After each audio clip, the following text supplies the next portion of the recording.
Creative talk show में आपका स्वागत है और आप यहाँ पे आए हैं, हमें बहुत जानकर खुशी हुई। तो पूछिए, अपन से क्या पूछना चाहते हैं? सर मेरा सवाल आपसे ये है, मेरा सवाल महाभारत से जुड़ा हुआ है और मेरा सवाल ये है कि जैसा कि हम सभी जानते हैं महाभारत के बारे में दुर्योधन का जो किरदार था, जैसा कि हम जानते हैं कि वो एक खलनायक का था, एक विलेन का था। लेकिन मैं आपका पॉइंट ऑफ व्यू जानना चाहता हूँ, आपका नजरिया जानना चाहता हूँ कि दुर्योधन के लेकर के आप क्या सोचते हैं? बहुत अच्छा सवाल किया है चिरंजीत आपने। देखिए, महाभारत में एक्चुअली में जो लड़ाई थी वो लड़ाई थी हक की। हस्तिनापुर किसका होगा? अभी बेसिकली अगर हम पूरा महाभारत को तरीके से पढ़ेंगे तो देखिए, तो पहली बात तो ये है कि पांडवों को जो जन्म हुआ है वो पूरी तरह से भगवानों के द्वारा हुआ है, जैसे कि महाभारत में लिखा हुआ है। कोई सूर्यपुत्र है, मतलब सूर्यपुत्र तो नहीं थे, मतलब कोई इंद्रपुत्र है, कोई किसी और का पुत्र है। तो इनका जो जन्म हुआ है पांडवों का भगवान के द्वारा हुआ है, और जो कौरवों का जो जन्म हुआ था वो एक नॉर्मल आदमी की तरह हुआ है। बिल्कुल ठीक है। तो ये बेसिकली हक की लड़ाई क्या थी कि अभी जब पांडव और धृतराष्ट्र जब पैदा हुए तो जो धृतराष्ट्र थे तो अंधे थे। तो चूंकि ये अंधे थे तो जो सिंहासन दिया गया वो पांडव को दिया गया। पांडव को सिंहासन इसलिए दिया गया क्योंकि वो कैपेबल नहीं था धृतराष्ट्र सिंहासन को संभालने के लिए, पूरे राज्य को संभालने के लिए, तो उनको राजा बनाया गया। अभी जब दुर्योधन और उनके भाई लोग पैदा हुए, फिर पांडव और उनके भाई लोग पैदा हुए, तो दुर्योधन का जो मेन पॉइंट था वो था कि भाई उनके बाप को राजगद्दी नहीं दिया गया बड़े होने के बावजूद। वो इसलिए नहीं दिया गया क्योंकि अंधे थे। तो उस टाइम ये व्यवस्था की गई थी ताकि पूरे राज्य का जो संचालन है और जो गद्दी थी वो पांडवों को सौंपा गया। तो अब जब ये बड़े हो चुके हैं तो जो एक्चुअल हक है, जो धृतराष्ट्र का एक्चुअल हक है, अगर वो राजा होते तो उनके जगह पे जो सिंहासन मिलता वो दुर्योधन को मिलता। तो दुर्योधन का पॉइंट वो था कि इस तरह पूरा जो राज्य उनको सौंपा जाए, जिसके लिए युधिष्ठिर नहीं माने और युधिष्ठिर नहीं मान रहे थे। तो अगर कोई अपना हक मानता है, हक जब कोई मांग रहा है जो बेसिकली उसका हक है, तो इसमें क्या बुराई है? अब उस आदमी को कैसे विलेन साबित कर सकते हो? लेकिन जो वो कर रहे थे, जिस तरीका जो उनका तरीका था वो तो विलेन का ही था। देखिए, एक बच्चा जब शुरू से बड़ा हो रहा है, जिसको पता हो कि उसका बाप राजा था, वो हक उसका होना चाहिए था। जो उसकी जगह पे उसके चचेरे भाई लोग हैं, तो अंदर से तो पूरा बचपन से पूरा कुंठित विचारधारा में पैदा हो रहा है ना। वो अपने माँ को कहता है कि हमें मांगने का हक नहीं है। बचपन से उसी तरह पैदा हुआ है। पैदा होने के बाद बचपन से इसी सोच में पला बड़ा है कि उस हक पे क्यों नहीं? वो इंसान है, कोई पत्थर तो है नहीं हो, तो हक मांग रहा है अपनी हो। तो इसमें कहाँ क्या गलत है? चलिए हम द्रौपदी पे आते हैं। तो मेरा सवाल यह है कि द्रौपदी एक स्त्री होने के साथ साथ उनकी भाभी भी थी, तो क्या एक स्त्री का ऐसे भव्य महफिल में अपमान करना ये उचित था? बिल्कुल, आपका सवाल बिल्कुल सही है रंजीत जी।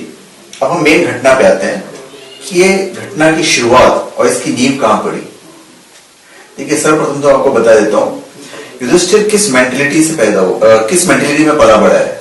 जिस मेंटेलिटी में वो पला बड़ा है वहां पे ऐसा नहीं था कि ये अभद्र था या कुछ भी था। बड़ी शालीन व्यक्तित्व का पर्सनैलिटी था, बड़ा समझदार था, इवन भीम के बराबर का योद्धा था।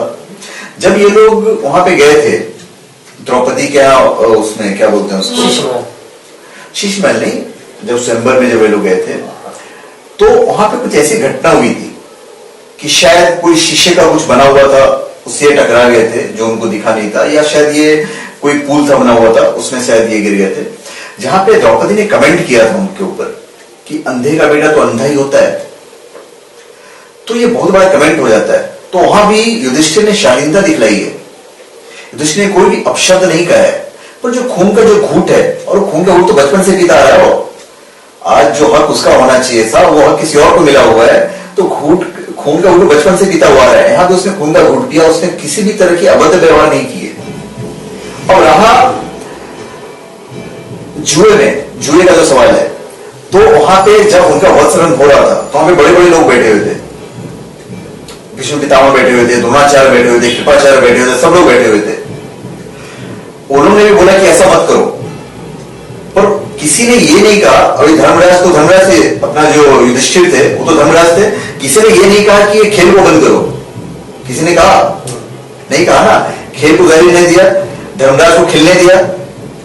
तो जो खून का घूंट जो उन्होंने पिया था, तो एक तरह से उन्होंने फिर दुशासन को बढ़ावा दिया कि ठीक है जो तू कर रहा है ठीक है कर रहा है। उन्होंने द्रौपदी को हाथ नहीं लगाया, दुशासन ने हाथ लगाया।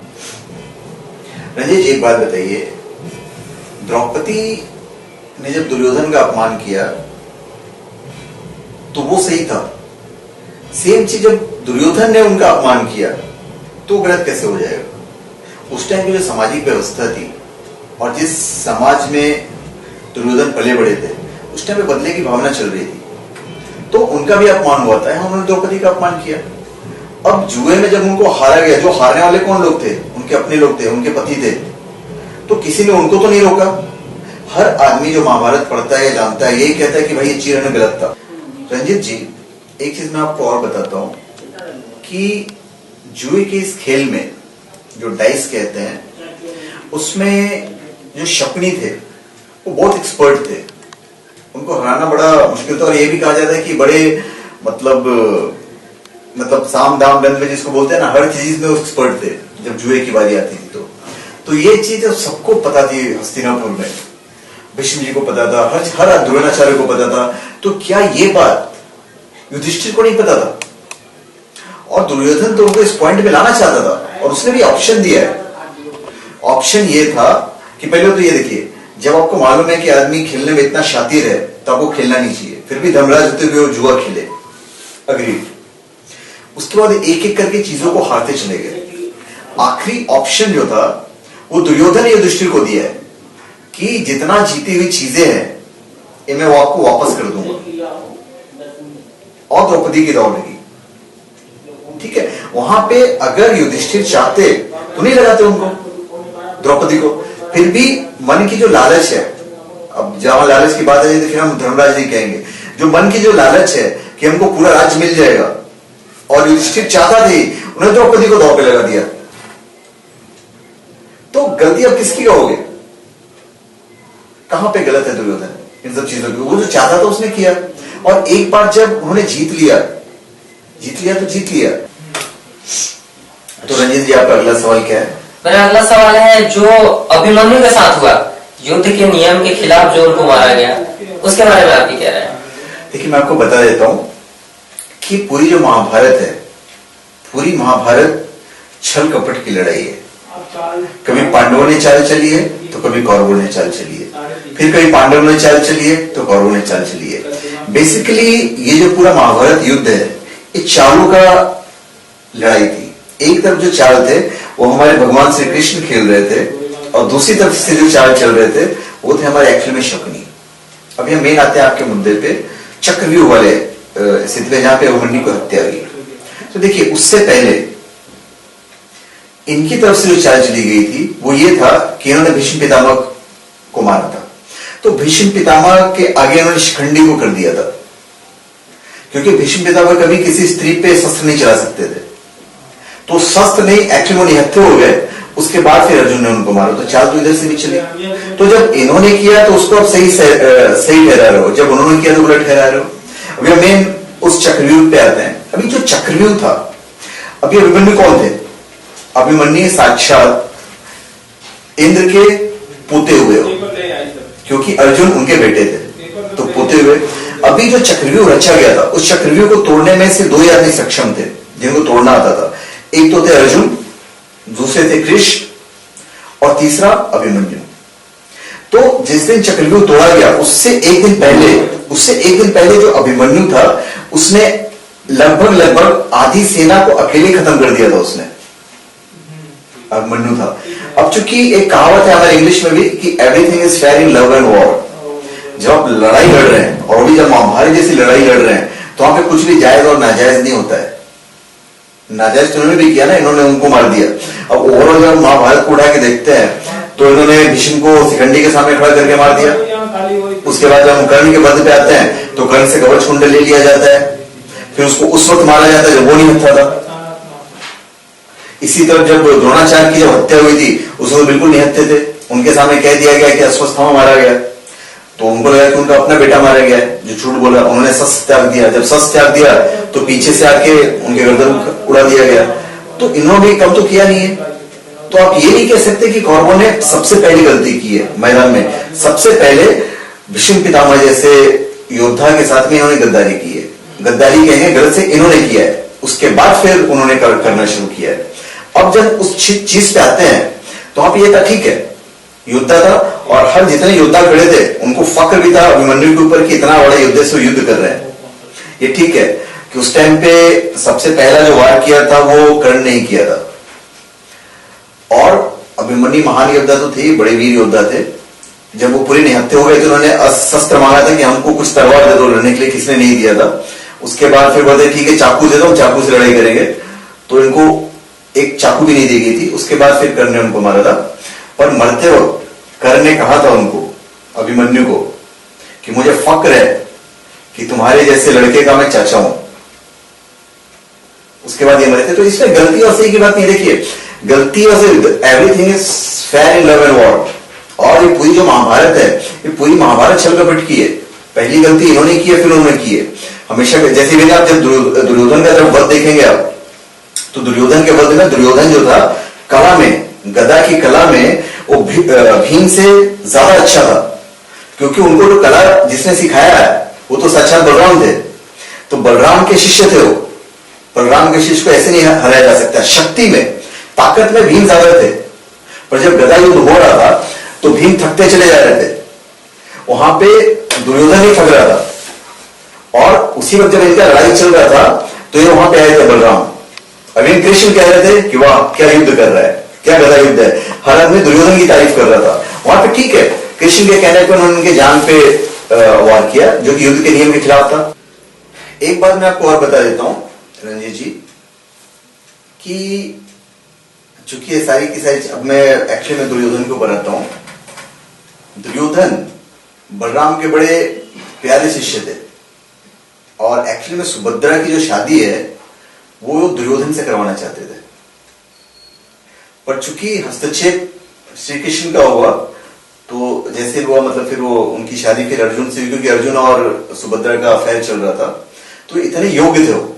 मतलब ये समझिए कि जब बलराम जैसा योद्धा उनके पक्ष में बात करे तो कुछ तो उसमें गुण होगा, क्योंकि बलराम तो मतलब ये थे कि गलत और सही तो समझते ही थे।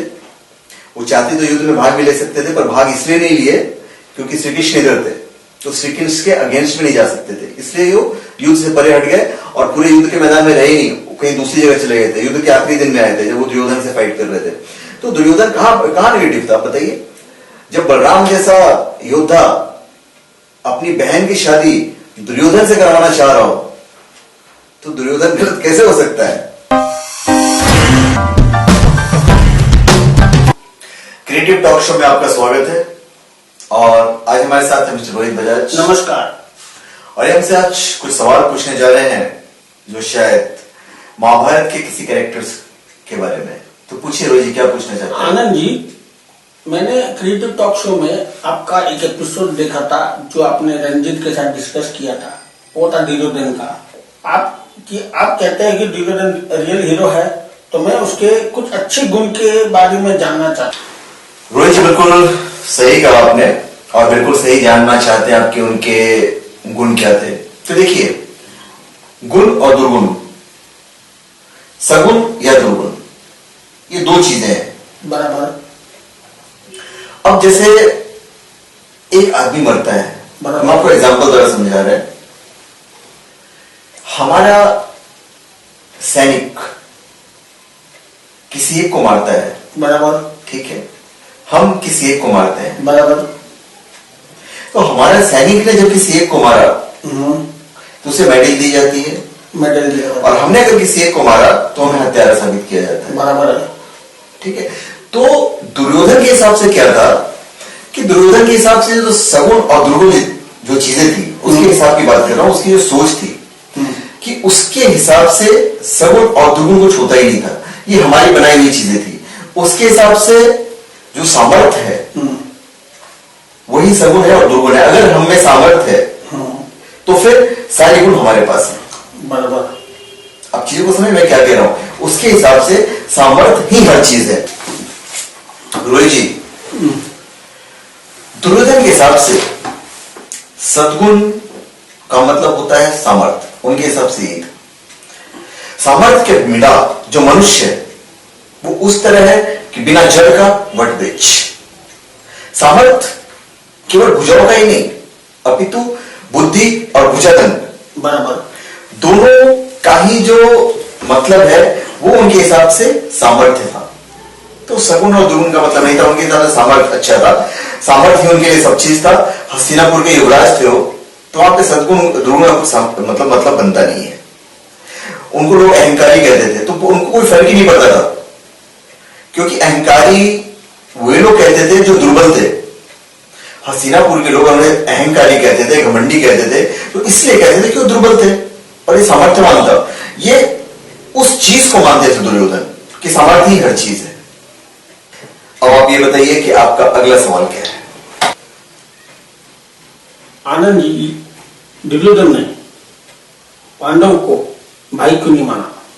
बहुत अच्छा सवाल किया रोहित जी ने कि दुर्योधन ने उनको भाई क्यों नहीं माना। देखिए, मैं आपको एक छोटी सी घटना बताता हूं और बहुत लॉजिकपूर्ण है कि उन्होंने भाई क्यों नहीं माना। देखिए, सर्वप्रथम तो यह था कि वो उनके चचेरे भाई थे दुनिया की नजर में। कुंती इनकी चाची हुई, बराबर है। उनकी छोटी मां हुई।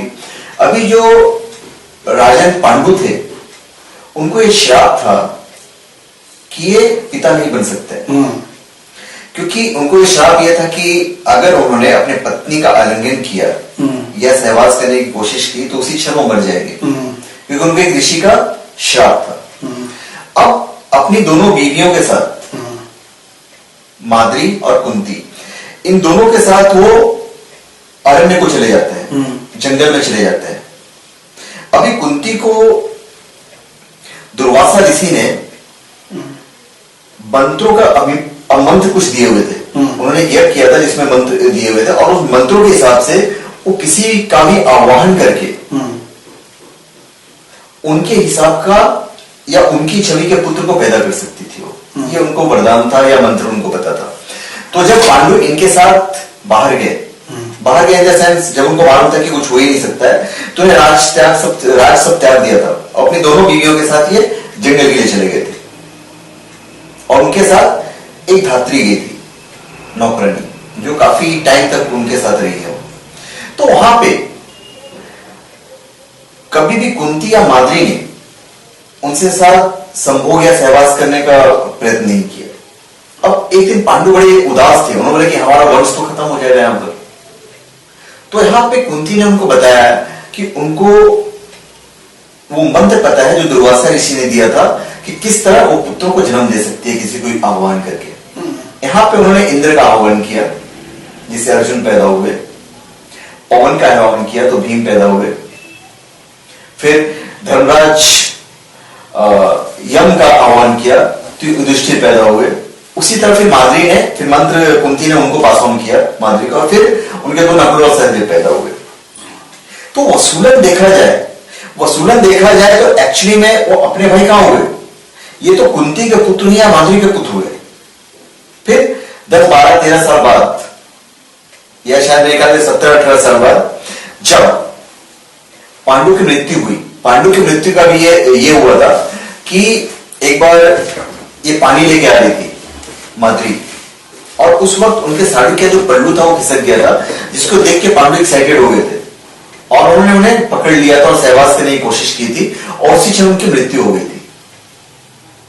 उसके बाद फिर ये जो बच्चे तब तक पैदा हो चुके थे, फिर ये जंगल में बड़े हुए।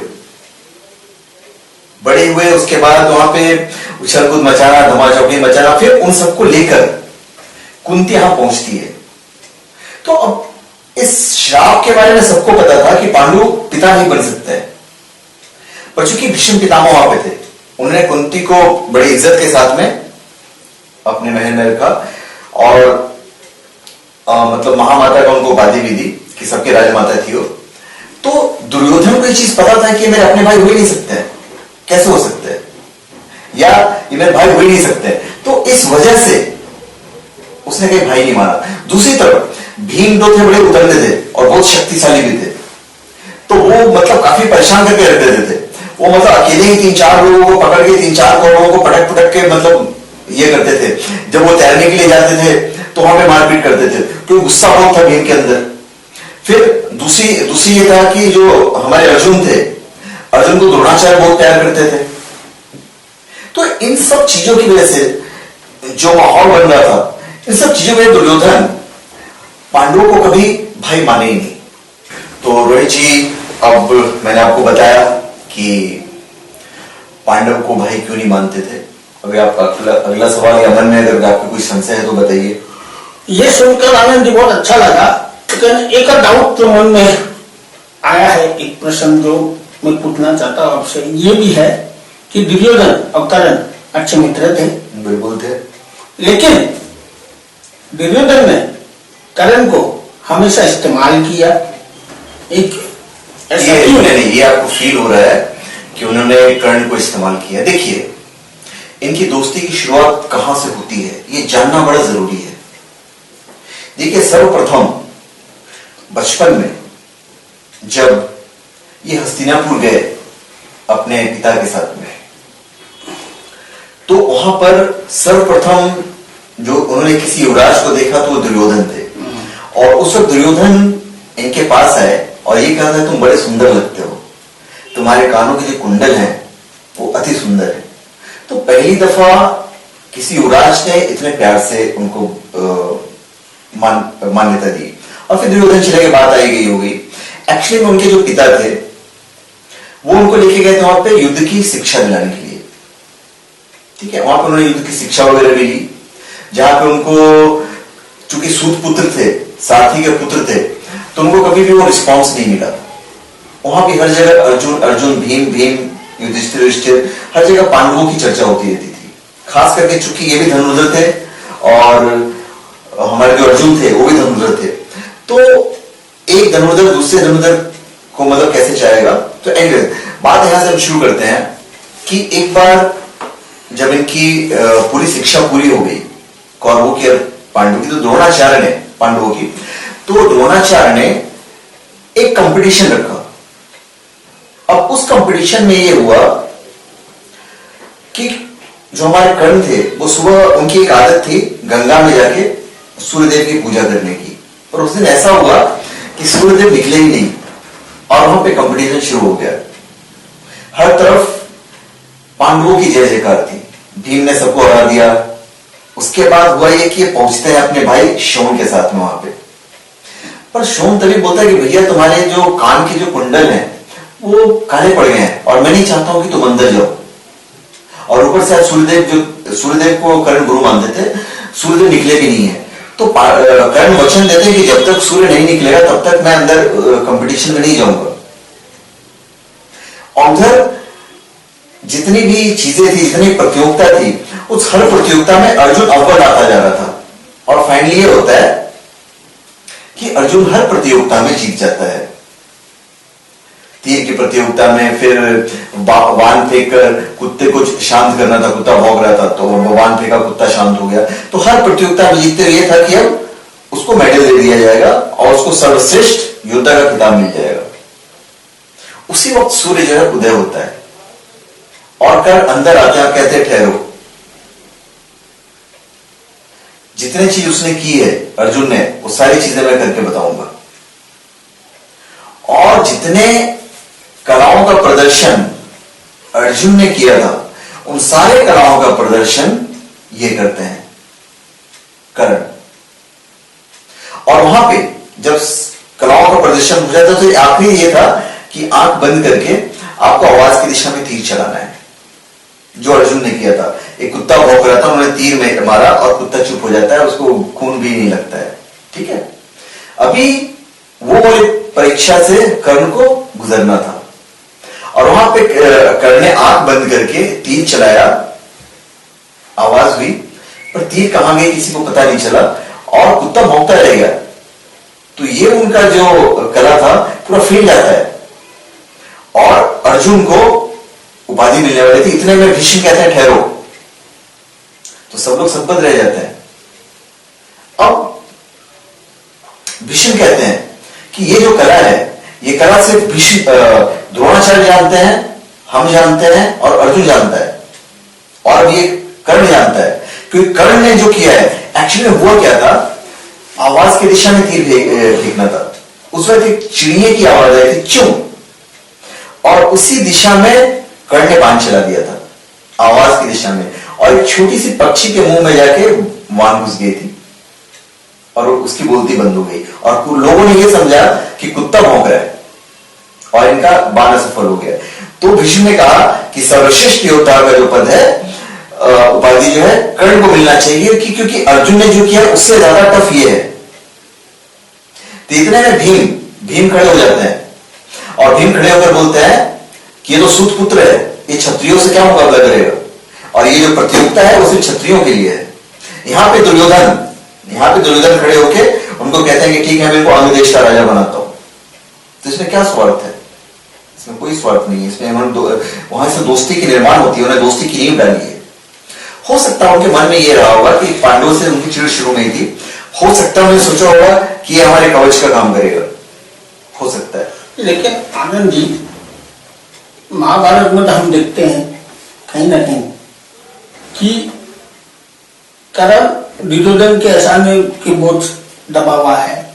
हाँ बिल्कुल और इसलिए दुर्योधन जो काम बोलता है कर्ण मना भी नहीं किया, उन्होंने जो भी किया दुर्योधन के इशारे पे किया। देखिए, युद्ध तक कर्ण ने कभी उनकी कोई गलत बात नहीं मानी है। उन्होंने जब भी पांडवों का नुकसान पहुंचाने की कोशिश की है अपना दुर्योधन ने, तो कर्ण ने हमेशा हस्तक्षेप किया है। वो कभी नहीं चाहते थे कि मतलब हम छल कपट से किसी मारे। उन्होंने हमेशा ये कहा कि दुर्योधन तुम बोलो तो हम पांचों पांडवों को अकेले लड़ेंगे और हम उन्हें मल्ल युद्ध में हराएंगे।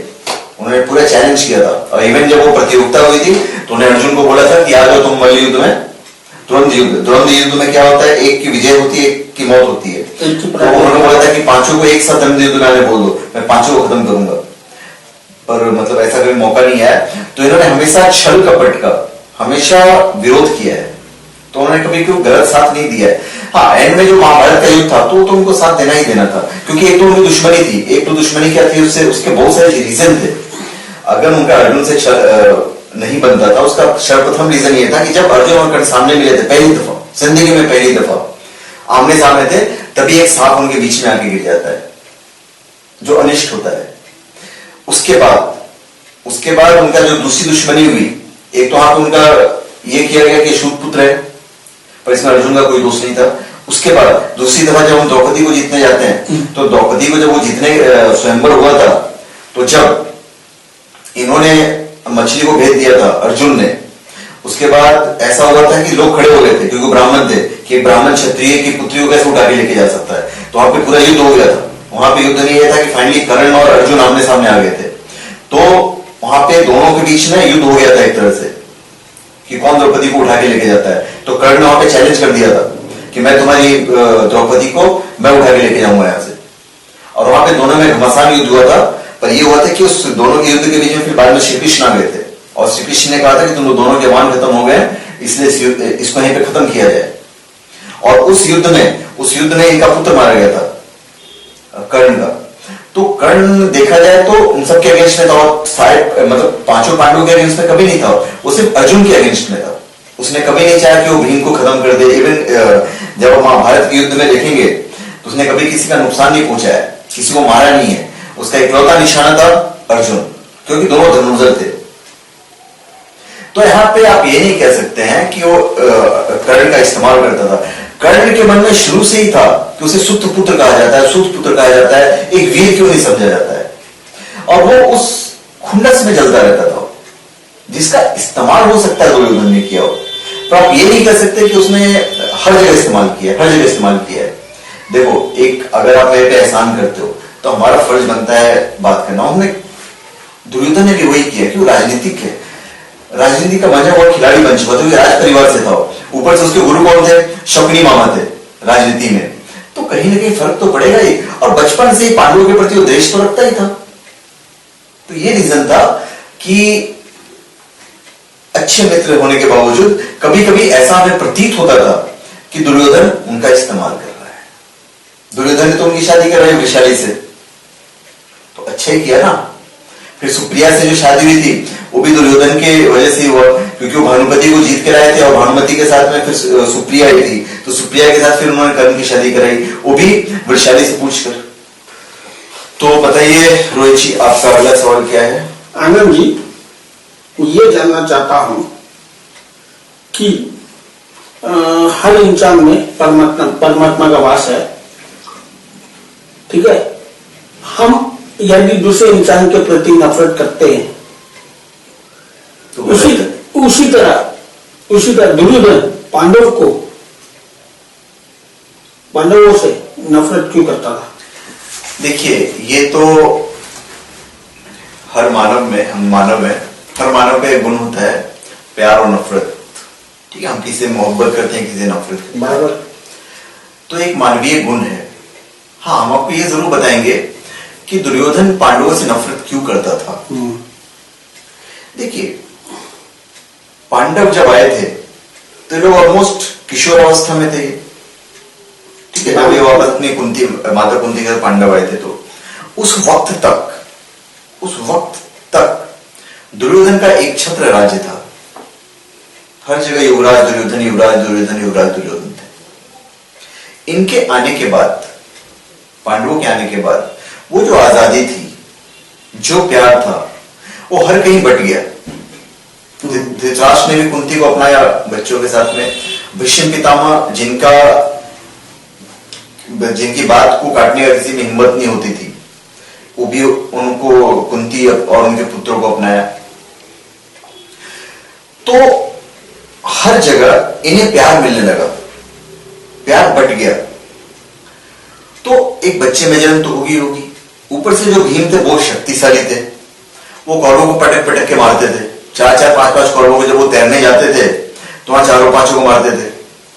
गदा युद्ध में वो हमेशा इनसे 19 रहते थे, दुर्योधन से, क्योंकि ये शक्तिशाली थे। इवन जब प्रतियोगिता हुई थी तो जो भीम थे, भीम ने उनको हरा दिया था। तो कहीं ना कहीं जो हक दुर्योधन का होना चाहिए, वो हक पांडवों की तरफ ऑटोमेटिक जा रहा था। बढ़ गया, बराबर, ठीक है। दो परिवार में बीच में बढ़ गया है। तो चीजें बंटने लगी। बाद में युधिष्ठिर ने राज्य की मांग कर दी। राज्य की मांग करने के बाद तो ऐसा था कि मतलब राज्य कैसे कोई दे देगा, पिता तो उनके थे। वो ठीक था कि एक टाइम पे पांडु को चीजें सौंप दी गई थी, क्योंकि धृतराष्ट्र अंधे थे, देख नहीं सकते थे, तो पूरे राज्य का जो संचालन था वो पांडु को दिया गया था। फिर पांडु ने दिग्विजय किया, वो भी काफी शक्तिशाली थे, उन्होंने पूरा आर्यवर्त जीत लिया था। फिर वो वन चले गए। फिर इनको धृतराष्ट्र ने हर चीज को तरीके से संभाला। फिर सडनली पांडव लोग आ गए। तो बंटवारा कैसे देख सकते हो? नफरत तो करेंगे ही करेंगे। फिर उनका जो घटना था, जब उनको लाक्षागृह में जलाने की जो साजिश रची गई थी, उस वक्त पांडव लोग चले गए थे, एक्चुअली वो तो जले नहीं थे। फिर द्रौपदी के यहाँ जब हुआ था, तो एक्चुअली में द्रौपदी यज्ञ से पैदा हुई थी द्रुपद के यहाँ, तो उनके पूरे बदन से खुशबू आती थी। तो दुर्योधन चाहते थे कि द्रौपदी से इनका विवाह हो जाए, और वहां पे गए थे। तो वहां पे जाने के बाद तो फिर इन्होंने उनको जीत लिया, मतलब इन्होंने स्वयंवर में जीता है अर्जुन ने। तो वो नफरत की जो चीज को ये चाहते थे, वो चीज हमेशा उनको मिल जाती थी। उसके बाद अगले इंसिडेंट पे आ जाएंगे, जब उन्होंने इसका इंद्रप्रस्थ का निर्माण कर दिया था। इंद्रप्रस्थ मतलब जब उन्होंने राज्य मांगा तो उन्होंने इंद्रप्रस्थ दे दिया, विभाजन हो गया, तो उनके हिस्से में जंगल दे दिया गया। तो जंगल को उन्होंने फिर महान भव्य इंद्रप्रस्थ बना दिया। तो नफरत कहिए या कंपटीशन कहिए, कंपटीशन का दूसरा रूप नफरत है। कंपटीशन में हमेशा हार जाते थे, और कहीं न कहीं दुर्योधन के मन में डर भी था कि जो पांडव है बहुत शक्तिशाली हैं। एक तो अर्जुन बहुत बड़ा धनुर्धर था, और दूसरा भीम। हाँ, और दूसरी तरफ क्या था, जब इन्होंने इंद्रप्रस्थ का निर्माण किया, इंद्रप्रस्थ के निर्माण में उन्हें दो ही राज्य पे आक्रमण नहीं किया है पांडवों ने। एक था हस्तिनापुर, क्योंकि उनके अपने रिश्तेदार थे, और दूसरा जो देश था या दूसरा जो राज्य था जिसपे उन्होंने आक्रमण किया था, वो था मथुरा, क्योंकि वहां पे श्री कृष्ण थे। तो ये दो राज्य छोड़कर इन्होंने पूरा हिंदुस्तान कब्जा कर लिया था इंद्रप्रस्थ ने। हर जगह से उनको कर मिलने लगे थे। तो नफरत, जलन कहिए या कंपटीशन कहिए, इसे नफरत नहीं कहा जाएगा। ये हर इंसान में होता है। इंद्र में भी था, हर देवताओं में भी था ये। मतलब आप कोई आगे बढ़ता है तो वो जलन आ ही जाती है, नफरत आ ही जाती है। नफरत नहीं कही उसे कंपटीशन शब्द करेक्ट वर्ड रहेगा ये। और रोहित जी, तो फिर आपका अगला सवाल क्या है? आनंद जी, आप ये कहते हैं दुर्योधन रियल हीरो है, पर मैं एक मुद्दा और उठाना चाहता हूं जो मेरे दिल में है।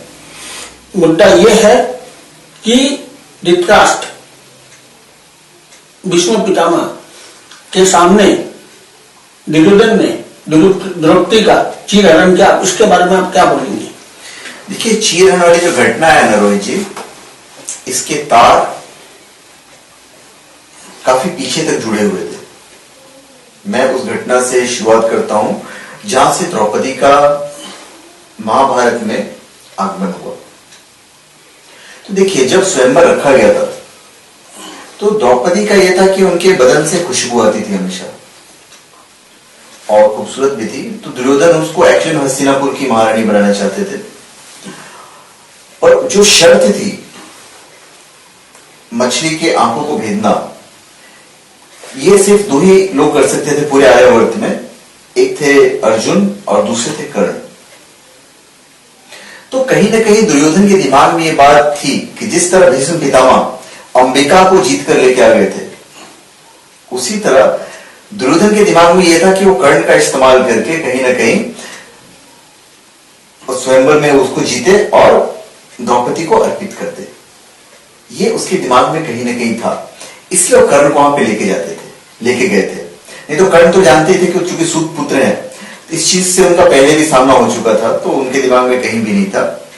तो और कर्ण उनको प्रॉमिस किया था कि मैं उसमें भाग लूंगा स्वयंवर में, पर सबसे आखिरी में, उससे पहले तक मैं भाग नहीं लूंगा। बराबर, ठीक है। तो बुनियाद वहीं पे पड़ी। अभी हुआ ये कि ये भी स्वयंवर में भाग लिए थे दुर्योधन, और इन्होंने भी 4-5 बाण फेंके थे, क्योंकि जो शिव धनुष था अव्वल तो किसी से उठ नहीं रहा था। बराबर, ठीक है। तो उठ नहीं रहा था। उसके बाद इन्होंने किसी राजा के शरीर पर धनुष गिर गया, तो वहां से उन्होंने उठाया और एक हाथ से उठा दिया था। फिर वापस उसके प्रत्यंचा चढ़ा के उन्होंने भी बहुत 4-5 तीर मारे थे, पर एक भी तीर लगा नहीं था, क्योंकि धनुर्धर तो थे भी नहीं, वो तो गदाधारी थे। वहां पे एक मुस्कान आ गई थी द्रौपदी के चेहरे पे। उसके बाद जब वहां पे कोई नहीं था तो कर्ण खड़े हुए थे कि चलो मैं ये कर लूंगा। और जब उन्होंने शिव धनुष पकड़ लिया था, उसी वक्त द्रौपदी ने मना कर दिया था कि ये सूत पुत्र है और सूत पुत्र की बीवी बनना मुझे पसंद नहीं है। ठीक है। अब तो दुर्योधन के मन का मतलब सारी जो बातें थी वो तो खत्म हो गई ना। जो उनके विचार में, उनके दिमाग में था कि जीतेंगे और फिर ये हमारे को अर्पित कर देंगे, सारी की सारी जो चीजें थी खत्म होकर रह गई। इतने फिर अर्जुन इंटर करते हैं, वहां पे युद्ध होता है उन्हें जीतने के बाद। तो ये पहली घटना हुई, उसका तो जीत के चले गए। और इन्होंने उससे पहले उनको लाक्षागृह में जला दिया था। तो पहली बात यह था कि जो उनके मन में डर था कि पांडव वापस आ गए, वहां से डर की शुरुआत हुई।